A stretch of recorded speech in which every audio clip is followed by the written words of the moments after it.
의약품 업계도 품목별 관세 불확실성이 사라지지 않으면서 긴장하고 있습니다.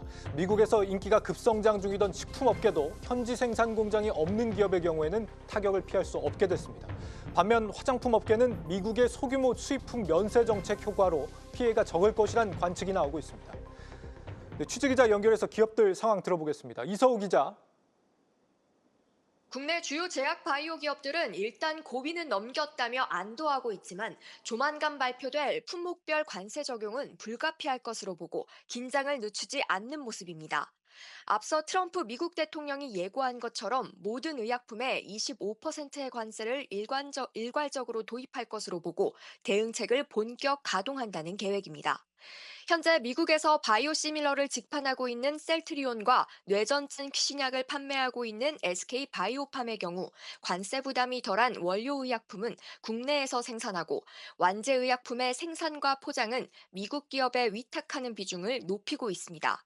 특히 셀트리온은 올해 판매할 재고를 미리 출하를 완료했고 현지 위탁 생산 기업들과도 추가 물량 계약을 논의하고 있다고 밝혔습니다. 삼성 바이오로직스 또한 다양한 시나리오에 대비해 구체적인 내용이 공개되는 대로 전략을 수립할 예정입니다. 다만 미국의 신규 생산 시설을 짓는데 최소 5년의 기간과 약 3조 원의 비용이 든다는 점을 감안하면 바로 공장을 짓는 것은 어려울 것이란 판단입니다. 네.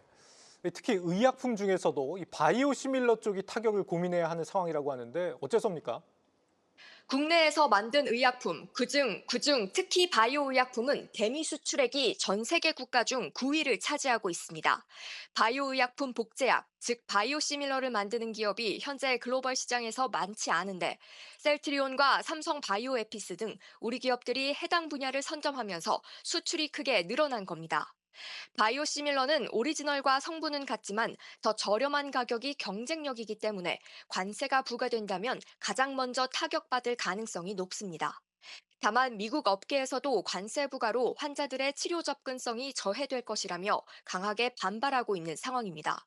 특히 대형 제약사들은 트럼프 행정부의 관세율을 단계적으로 인상하는 방안을 건의하고 있는 것으로 알려집니다. 네. 그리고 불닭 신화가 참 잘 나가던 중이었는데 말이죠. K푸드 업계도 발등에 불이 떨어진 거 아닌가 싶습니다. 업계 반응이 어떻습니까?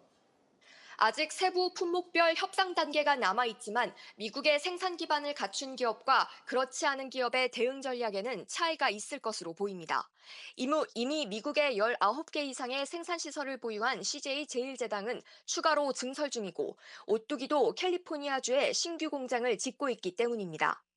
반면 불닭볶음면 인기로 글로벌 성장세가 두드러진 삼양식품의 경우 100% 국내 생산하고 있어 타격이 불가피할 것이란 우려가 나옵니다. 삼양식품의 올 1분기 매출 중 북미가 약 14% 비중을 차지하며 중국 다음으로 높은 상황입니다. 업계 관계자는 아무리 경쟁력을 갖춰도 상호관세 25%를 감당하기는 힘들 것이라고 내다봤습니다. 네. 그런데 화장품 업계 같은 경우는 또 타격이 적을 거란 전망이 있네요. 왜 그런 겁니까? 지난해 미국에서 화장품을 가장 많이 수입한 나라도 한국입니다. 그러나 관세로 인해 가격 경쟁력이 떨어질 것이란 우려가 나옵니다. 그간 K-뷰티 제품들이 저렴하지만 고품질이라는 이미지로 성공했었는데 원가가 오르게 된다면 가격 인상 압박을 받을 수밖에 없기 때문입니다.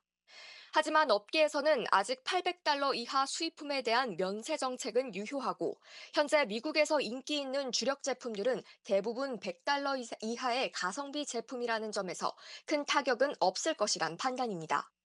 실제 북미 최대 유통업체인 아마존에서도 화장품 상위권 품목에는 $30 이하 제품들이 대거 포진해 있습니다. 또 미국 화장품 시장에서 경쟁하고 있는 프랑스 등 다른 주요국들도 비슷하게 관세를 적용받을 것이기 때문에 경쟁 환경은 크게 달라지지 않았다는 겁니다. 오히려 품질이 좋고 혁신적인 제품에 대한 수요가 증가해 고마진 제품 판매 증가로 수익성을 제고할 수 있다는 전망도 나옵니다. 지금까지 보도국에서 한국경제TV 이서우입니다.